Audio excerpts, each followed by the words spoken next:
বন্দ্যোপাধ্যায় এতদিন তো বলছিলেন এসআইআর করতে দেবেন ইত্যাদি, মমতা বন্দ্যোপাধ্যায় এখন আবার সুর নরম করছেন, সেটা আমি সেই দিকে যাব। কিন্তু 3 নম্বর ব্রেকিংটা, এটা আরও দুঃসংবাদ তাদের জন্য যারা ভেবেছিল এসআইআরটা হচ্ছেই না।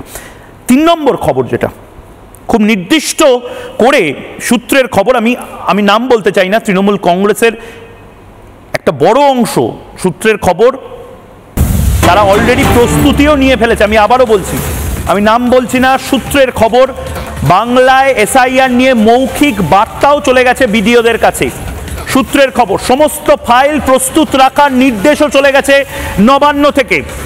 শুধু তাই নয়, আবারও বলছি, সর্বোচ্চ মহল থেকে, ভালো করে নোট করুন, সর্বোচ্চ মহল থেকে, আমি নাম বলছি না, একদম টপ লেভেল, টপ সোর্স থেকে যে খবর আসছে, নবান্নকে বার্তা পর্যন্ত দেওয়া হয়েছে, আমলাদের আগাম ইঙ্গিত দেওয়া হয়েছে, পুজোর পরে যে কোনো ধরনের বিজ্ঞপ্তি প্রকাশ হলে যাতে নিজেরা রেডি থাকো, শেষ মুহূর্তের জন্য কোনো কাজ যেন ফেলে রাখা না হয়। মমতা বন্দ্যোপাধ্যায় একেবারেই কম বয়সী ছাত্র রাজনীতিবিদ নন।